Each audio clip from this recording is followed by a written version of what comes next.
सभी भक्तों का स्वागत करते हैं। हरे कृष्णा। तो आज का जो दिन है वो बहुत ही महत्वपूर्ण इसलिए है, ये अक्षय तृतीया का दिन, क्योंकि आज ये अक्षय तृतीया है। और आज के दिन किया गया कोई भी कार्य जो है वो हमेशा के लिए रहने वाला आता है, वो कभी भी नष्ट नहीं होता। सबसे महत्वपूर्ण बात ये आज के दिन में कि आज के दिन हम जो भी कुछ कार्यकलाप करते हैं, क्योंकि जैसे कि वैष्णव में, विशेषकर वैष्णव में भी कभी कभी जो ऐसा हो सकता है कि दो मत हो सकते हैं। जैसे कभी कभी दो त्योहार मना लिए जाते हैं लेकिन उससे कोई फर्क नहीं पड़ता, उद्देश्य होता है भगवान की प्रसन्नता। जैसे चंदन यात्रा जो आरंभ होती है आज के दिन अक्षय तृतीया से ही, तो उसमें बताया गया है कि किस प्रकार से सब जो जीव हैं वे कोई भी कार्य करते हैं आज के दिन, विशेषकर जो ये अक्षय तृतीया का जो तिथि है, इसके अर्थ होता है कि तीसरी तृतीया। तृतीया एक तिथि का नाम है, डेट का नाम है, और अक्षय का मतलब है जो हमेशा रहने वाली है। तो ऐसे वो कार्य किए जाते हैं। बड़े शुभ कार्य भी आज ही के दिन कुछ लोग शुरू करते हैं, क्योंकि आज के दिन जो भी आप कार्य करोगे तो उससे आपको ये आश्वासन मिल जाएगा, आपसे ये आश्वस्त हो जाओगे कि जो है कोई भी हम जो कार्य करेंगे वो हमेशा चलने वाला है, उसमें हमारे जीवन में, हमारे कार्य में कोई भी बाधा नहीं आएगी। तो ये बाधा ना आना जीवन में, और इनको हमेशा भगवान के लिए जो है समर्पित भाव से करते रहना, ये अक्षय तृतीया अपने आप को दर्शाती है।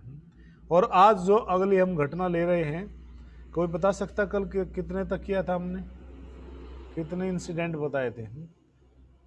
ठीक है, हम चलते आगे। तो आंध्र प्रदेश के जो है में एक स्थान है सिंहाचल, वहां पर नरसिंहदेव भगवान है और बहुत ही वो दिव्य विग्रह है भगवान के।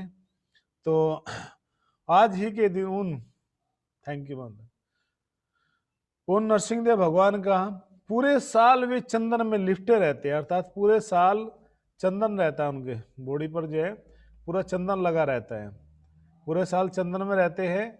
लेकिन आज ही के दिन, न इस अक्षय तृतीया के दिन ही भगवान श्री जो है नरसिंह देव जी वो सिंहाचल नामक स्थान से क्या हो जाते हैं, उनके ऊपर से चंदन हटा दिया जाता है। क्या हटा दिया जाता है?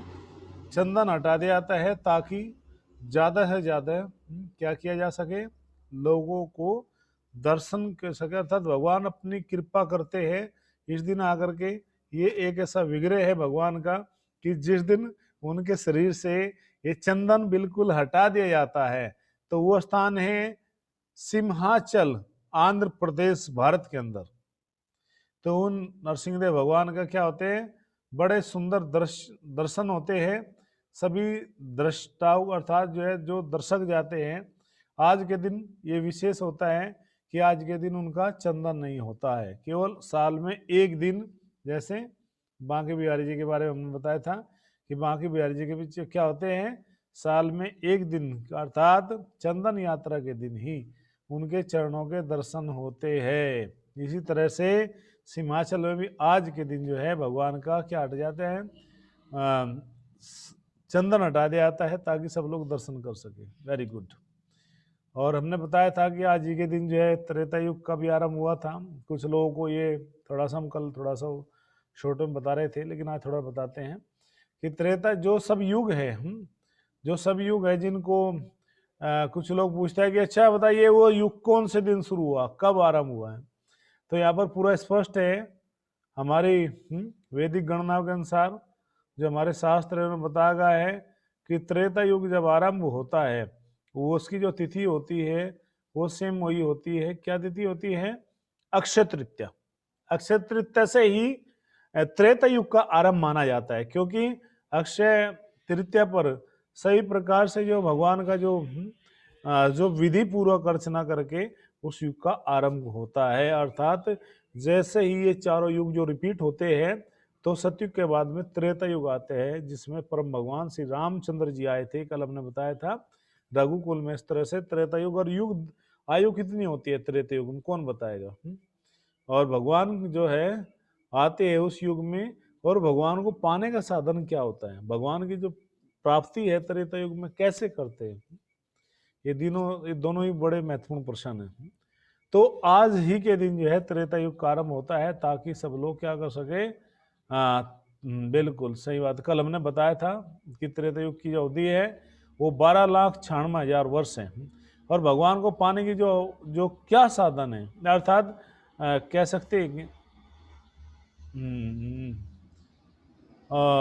भगवान को पाने का क्या साधन है, कैसे भगवान को किस विधि से पाते हैं, और मनुष्य की आयु कितनी होती है। जो मनुष्य, जो मानव रहते हैं जीव, त्रेता युग के जो जीव है, जैसे कलयुग में सब जीव है, हाँ, तो उनकी अवधि कितनी होती है, त्रेता युग में कितना साल व्यक्ति की आयु होती है, कितने साल व्यक्ति जीता है, ये भी बताना है साथ साथ। क्योंकि बिल्कुल सही बताया कि 10,000 वर्ष जो है क्या होती है, 10,000 वर्ष जो अवधि होती है त्रेता युग में। और भगवान को जो पाने का जो साधन होता है त्रेता युग में, वो यज्ञ विधि होता है। त्रेतायाम यजते मखाहा, त्रेता युग में मखा यानी कि यज्ञ विधि के द्वारा यज्ञ करके भगवान श्री हरि की प्राप्ति की जाती है, भगवान श्री हरि को प्रसन्न किया जाता है। ये सबसे महत्वपूर्ण बात है त्रेता युग में, क्योंकि उस युग में सब लोग जो है इसमें यज्ञ करते हैं, यज्ञ के द्वारा है। भगवान श्री रामचंद्र जी ने भी जो है यज्ञ किया था। कौन सा यज्ञ किया था? अश्वमेघ यज्ञ किया था। अपने घोड़े को छोड़ा गया था, चक्रवर्ती सम्राट की प्लेट लगी थी नाम के सामने, क्यों जो इस घोड़े को कोई भी पकड़ नहीं सकता। जो इस घोड़े को पकड़ेगा, पकड़ने की कोशिश करेगा, उसको, जो उस घोड़े के पीछे जो सेना चलती थी, है जो चतुरंगी जो सेना थी, 4 प्रकार की जो सेना थी, उस घोड़े के पीछे जो वो चलती थी, और आज जिसमें जैसे हमारे यहाँ 3 सेनाएं हैं, जल, थल और वायु। इस तरह से उस समय 4 प्रकार की चतुरंगी सेना, चतुरंगी भी होती थी, बल्कि भगवान श्री कृष्ण के पास तो 9 रंगी सेना थी, 9 तरह की सेना, 9 रंगी सेना थी, जो महाभारत के युद्ध में भगवान ने क्या किया था, जो है वो कौरव को दे दी थी। भगवान की जो सेना थी वो कौरव की ओर से लड़ी थी, और भगवान ने तो बोल दिया था कि मैं तो युद्ध नहीं करूंगा, इसलिए दुर्योधन ने सेना को चुन लिया। इस ग्वाले का हम क्या करेंगे, किसी काम का थोड़ा, यह बातों बातों खाता है, कुछ काम का नहीं। चलो हम इसको जो है क्या करते हैं, सेना ले लेते हैं। तो इस प्रकार से वो सेना, उससे युद्ध कारण होता था। फिर उस घोड़े को जो है, बहुत लंबी कहानी पूरी रामायण में घटना है वो तो, कि उस घोड़े को पकड़ लिया था लोग, उसने भगवान श्री रामचंद्र जी के पुत्रों ने, शम जो है पिता के घोड़े को बेटों ने पकड़ लिया। एक बार प्रभु जी बता रहे थे अपने लेक्चर में कि अगर आज के समय में ये यज्ञ होता है, जो यज्ञ होता त्रेता युग जैसा यज्ञ करते, गौ मेघ यज्ञ करते और घोड़े को छोड़ दे, तो हमारे तो सोसाइटी के लोग ही पकड़ लेते। इतना द्वेष है आज के समय में एक व्यक्ति का। सोसाइटी के लोग कहते कि हम जाने नहीं देंगे, हम ही कौन सा पावर में कम है, हम बिल्कुल जो है हम नहीं जाने देंगे, हम पकड़ते हैं। तो इस तरह से जो है पकड़ लेते किसको, उस यज्ञ के घोड़े को। लेकिन उस यज्ञ के घोड़े को श्री रामचंद्र जी के ही पुत्रों ने, अर्थात लव और कुश ने पकड़ लिया था। तो ये त्रेता युग के बारे में हमने यहाँ पर बताया। और जो है उससे आगे चलते हैं हम, हमारी जो है ये हरे कृष्ण।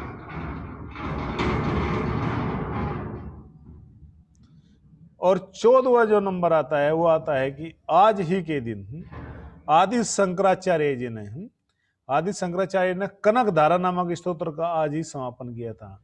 ये कनक धारा जो स्तोत्र है, जो द्वैतवादी लोग जो है उसको मतलब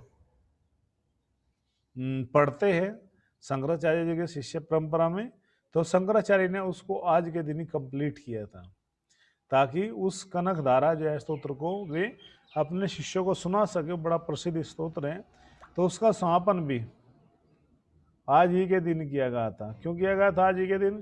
ताकि ये हमेशा चलता रहे, अर्थात इसका जो ज्ञान है वो हमेशा अक्षय बना रहे, अर्थात ये ज्ञान हमेशा के लिए जो है अमर बना रहे। तो इस प्रकार से जो है ये ज्ञान हमेशा क्या है, हमेशा रहने वाला है। अर्थात उस कनक धारा स्तोत्र का आज ही के दिन आरंभ हुआ था।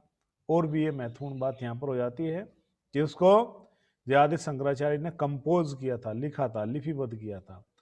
तो ये बड़ा ही हमारे लिए बड़ा ही सुंदर और जो अच्छा एक गौरव का विषय है कि भगवान श्री हरि का जो गुणगान लोग करते हैं, सामान्य जगत में लोग करते हैं, तो वो इस तरह से जो है इन स्तोत्रों के द्वारा होता है। जैसे विष्णु गोविंद स्तोत्र नाम है, जिसमें भगवान के अलग अलग नामों का जो है पाठ किया जाता है। तो ये इस प्रकार से अक्षय तृतीया के दिन ही शंकराचार्य जी ने इस पाठ को जो है क्या किया था, इस स्तोत्र का जो है कंपोज किया था, तैयार किया था। और 15 नंबर पर आता है कि आज ही के दिन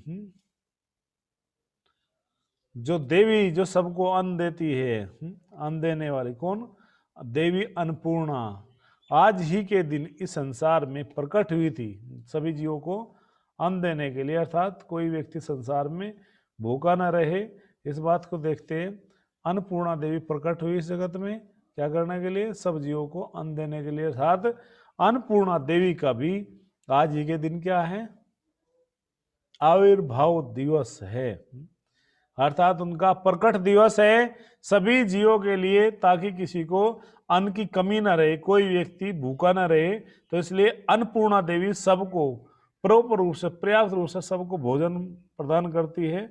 तो रसोई जो होती है, जहाँ पर आपका किचन होता है, तो वहाँ पर अन्नपूर्णा देवी का वास होता है। तो इसलिए कभी भी रसोई बैठ करके कभी भी भोजन या प्रसाद नहीं खाना चाहिए। तो किचन में बैठे कभी भी प्रसाद नहीं पाना चाहिए। हमने देखा है बहुत सारी माताएं वही प्रसाद पाती रहती है, बहुत गलत है। तो वहाँ से एक कहावत है कि बहुत ही महत्वपूर्ण बात है ये शायद कुछ लोगों को पता नहीं है, बता देता हूँ।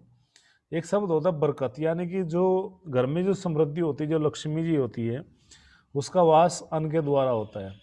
तो वहाँ से चली जाती है जब उसका सही रूप में सम्मान नहीं होता, अपमान होता है, तो कुछ माताएं किचन में ही खाती रहती है। ये बहुत गलत है। कुछ लोगों को लगा कि प्रभु जी जैसे हमसे कह रहे, नहीं मैं सबसे कह रहा हूँ ये बात, तो कुछ सुधार करना पड़ेगा। क्योंकि माताओं की आदत बड़ी थोड़ी अजीब होती है, वो घर वालों को डांटती रहती है यहाँ नहीं खाना, लेकिन खुद खाती रहती है। विशेषकर अच्छी अच्छी चीज़ें हैं, ताकि घर वाले देख ना ले मुझे।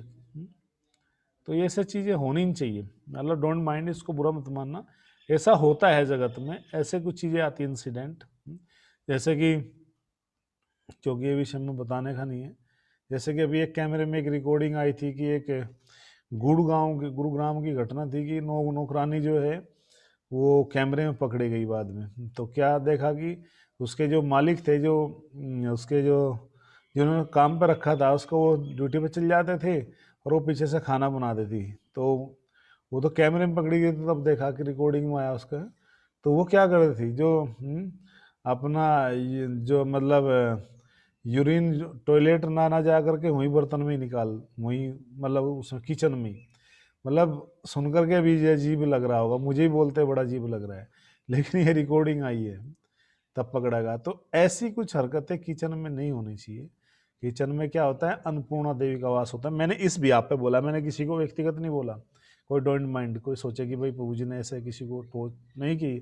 ये घटना आई थी हमारे एक आनंद गौरांग प्रभु है, उन्होंने बताई थी। किसी को विश्वास ना हो तो मेरे से पूछ सकते हैं, उनसे मैं बात भी करा सकता हूँ। कभी कोई ये सोचे कि कोई इशू बनाए कि प्रभु जी कैसे बोल रहे हैं, क्योंकि आजकल लोग गलत चीज़ को बहुत जल्दी पकड़ते हैं। सही में कितना उपदेश दे दो उसको नहीं ध्यान देंगे, लेकिन छोटा सा कुछ मैं कुछ कहूँगा तो उसको जल्दी पकड़ सकता है कोई व्यक्ति। तो उन प्रभु जी ने मुझे ये घटना बताई, मुझे क्या पूरी क्लास में बताई थी मंदिर में, और फिर वीडियो भी आई थी, वो वायरल हुई थी वीडियो का भी। तो ऐसी घटना नहीं होनी चाहिए, क्योंकि वहाँ पर अन्नपूर्ण, इस व्याप में मैंने बोला कि किचन जो है बहुत ही शुद्ध और सात्विक स्थान होता है। अर्थात ऐसे हमारे तो यहाँ है कि जो किचन है उसको राधा रानी जो है चलाती है, राधा रानी भगवान के लिए भोग तैयार करती है। इसलिए हमारे तो मंदिर में जो है पूरा जब फिनिश करेंगे सब कुछ, तो पूरे किचन को धो करके साफ करके पोछा लगा करके, जिसकी किचन में सेवा है पुजारी के, जो भक्त प्रसाद बनाएगा, वो कभी भी झूठा इन चीज़ों को छोड़ कर जाएगा, बिल्कुल क्लीन करेगा। कहते हैं कि राधा रानी आ करके किचन को देखती है, चेक करती है कि कहाँ क्या है।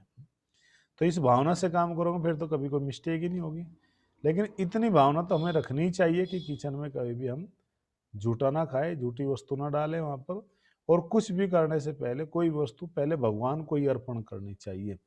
ये बहुत महत्वपूर्ण बात है किचन के विषय में बताने के लिए, और भी बहुत सारी बातें हैं। जो रसोई घर है हमारा, जिसको किचन, कुछ लोग सोचते हैं किचन क्या होता है हिंदी वालों के लिए, जिसको आप रसोई बोलते हैं, जहाँ पर प्रसाद तैयार करते हैं, भोजन तैयार, भोग तैयार करते हैं। प्रसाद तो नहीं, भोग तैयार करते, क्योंकि प्रसाद तो जब बनता है जब भगवान को अर्पण कर देते। तो आज ही के दिन देवी अन्नपूर्णा जी प्रकट हुई थी इस जगत में सब लोगों को भोजन देने के लिए।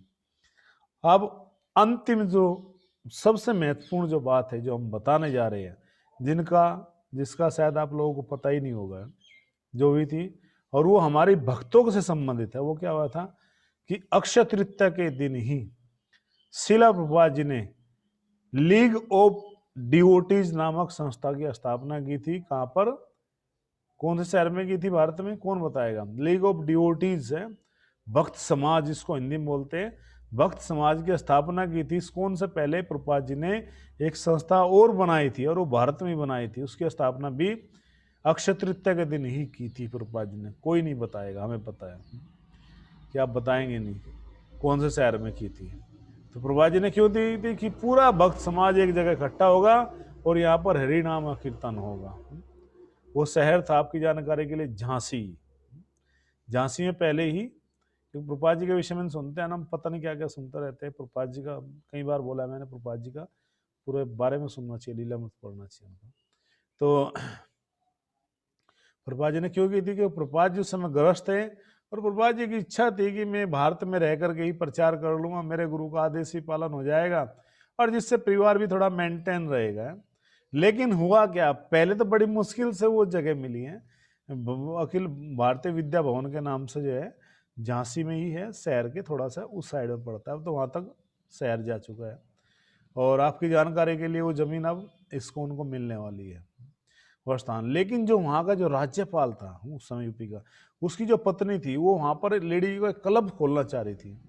प्रभुपाद जी ने किस तरह से स्थापना जरूर कर दी, लेकिन 2 दिन बाद ही वो झगड़ा शुरू हो गया। अर्थात उन्होंने डिमांड कर दी कि आप यहाँ पर जो है लीग ऑफ डिवोटीज नामक संस्था नहीं चला सकते। अर्थात प्रभुपाद जी को फिर उस संस्था को बंद करना पड़ा। क्यों बंद करना पड़ा? क्योंकि कृष्णा की इच्छा नहीं थी कि प्रभुपाद जी भारत तक सीमित रहे। कृष्णा नहीं चाहते थे कि श्रील प्रभुपाद जी केवल भारत में प्रचार करें। कृष्णा चाहते थे कि तुमने मुझे अपने जीवन में लेकर के चले हो, तो मैं तुम्हें घर घर तुम्हारी पूजा, घर घर में तुम्हारा जो फोटो, भगवान के साथ साथ प्रभुपाद जी की पूजा।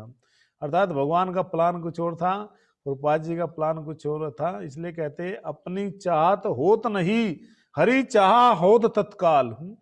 हम कुछ भी अपने प्रयास से सोचे, वो जरूरी नहीं कि वो सफल होगा, लेकिन जो हरि चाहेंगे वो तत्काल होगा। इसलिए प्रभुपाद जी की जो इच्छा थी वो भगवान ने पूरी नहीं होने दी, क्योंकि उनको पता था कि प्रभुपाद जी ही एक ऐसे हीरा है जो पूरे विश्व में वृंदावन का कृष्ण कन्हैया जा पहुंचा अमेरिका, हर माथे पर तिलक लगा है, हर माथे पर है हरे कृष्ण का टीका। वृंदावन का जो कृष्ण कन्हैया है अमेरिका जा चुका है। वो हमारे कृष्णा कोई ब्रज के रहे जो पूरे वर्ल्ड वाइड हो गया फेमस। किसने किया? प्रभुपाद जी लेकर के गए कृष्णा को भारत से अमेरिका। वो वृंदावन का जो कृष्ण कन्हैया जो ग्वाला है, वृंदावन में जो गाय चराता है, वो कहां पहुंच गया है? वो अमेरिका चला गया अब जा। अब कृष्णा भारत का नहीं रहा, वो पूरे विश्व का हो चुका है। भारत में ही नहीं, किसके कृपा से, किसकी प्लान से गए? श्रील प्रभुपाद जी के प्लान से गए। श्रील प्रभुपाद जी की योजना से कृष्णा कहाँ चले गए? अमेरिका में चले गए। और हर माथे पर तिलक लगा है, और लगा है क्या? हरे कृष्ण का टीका। वृंदावन में जाते तो यहाँ पर राधे राधे लगाते हैं ना, मंदिरों में जाते देखते गलियों में बच्चे ऐसे लगाते, टच टच, कहते क्या? बोला लाओ 10 रुपये, राधे राधे हो गया जो तुम्हारा। तो इस तरह से जो है हर माथे पर तिलक लगा है कि हरे कृष्ण का टीका। किसी कृपा से? प्रभुपाद जी की कृपा से। तो प्रभुपाद जी ने आज ही के दिन लीग ऑफ डिवोटीज नामक स्थापना की थी संस्था की, ताकि पूरे विश्व में कृष्ण का प्रचार हो सके, कृष्ण के भक्तों का क्या हो सके? गुणगान हो सके। सब ये देखते हुए प्रभुपाद जी ने पूरे विश्व में जो है जगत के लोगों को बताया कि किस प्रकार से जो है हमें भगवान की सेवा करनी चाहिए, किस प्रकार से भगवान हमारे जीवन में होने चाहिए। ये सब कृष्णा की प्लान थे। कृष्णा ने प्रभुपाद जी को छोड़ा नहीं। कृष्ण कहते हैं, कृष्णा ये तो मैं किसी को पकड़ता नहीं, और यदि मैं किसी को पकड़ लूँ तो फिर मैं उसको छोड़ता नहीं। पूतना से भी यही कहा था भगवान ने कि पूतना मेरे यहाँ दोनों फैसिलिटी नहीं है, ये तो आप इनकमिंग की फैसिलिटी ले लो या आउटगोइंग की फैसिलिटी ले लो। नहीं समझे आप समझे ही नहीं बिल्कुल। अर्थात इनकमिंग का मतलब है कि आउटगोइंग का मतलब होता है कि कृष्णा छोटा प्रेम नहीं करते, कि दिखावे का नहीं करते जैसे हम लोग दिखावा करते हैं भक्तों के संग में। गंगा गए गंगा दास, जमुना गए जमुना दास हैं, भक्तों के संग में भक्त, और बाकी बाद में फिर चलो चलने दो डीजे हैं, वो सब आवाज सुनती रहती है क्लास में क्या क्या होता है। तो भगवान ऐसे डुप्लीकेट काम नहीं करते, भगवान प्रॉपर काम करते हैं। भगवान क्या कहते हैं? कहते हैं कि तो मैं किसी को पकड़ता नहीं, और पकड़ लेता हूं तो मैं किसी को छोड़ता नहीं। प्रपाद अबे चरण तुम घबराओ मत। उस शिप के अंदर, उस जहाज के अंदर ही भगवान प्रकट हो गए वहीं पर ही, और भगवान के केवल कृष्णा ही नहीं बल्कि कृष्ण के सब अवतार प्रकट हो गए। वो फोटो देखिए आप लोगों ने जिसमें जहाज में श्याम सारे अवतार चला रहे हैं, सब अवतार वहां पर खड़े हैं जहाज में, और भगवान ने हाथ से उठा लिया प्रपाद जी को, चरण घबराओ मत, तुम्हें तो बहुत बड़ा काम करना मेरा। जब प्रपाद जी को 2 बार अटैक आया। तो शुद्ध भक्त को कृष्णा कभी भी छोड़ते नहीं। कहते हैं कि ये तो मैं किसी को पकड़ता नहीं, ये तो अभय चरण तुम्हें जो है मैंने पकड़ा नहीं, लेकिन अब तुम्हें पकड़ लिया, मैं तुम्हें छोड़ने वाला नहीं हूं, अब तुम्हें अमेरिका ही लेके जाऊंगा। भगवान का प्लान देखिए कैसे है। प्रभुपाद जी जा रहे हैं अमेरिका। जैसे कि हमारे परम पूज्य भक्ति चारू स्वामी महाराज जी ने अभी 85 वर्षगांठ मनाई गई थी इस्कॉन की, तो उस समय क्या बोला था कि ये पूरा प्लान था है? जिस वर्ष भक्ति विनोद ठाकुर जी ने जैव धर्म अमेरिका की लाइब्रेरी में भेजी थी, उस वर्ष में 1896 में क्या 1896 में क्या हुआ था? हमारे आंदोलन में क्या घटना हुई थी 1896 में? कौन बताएगा? 1890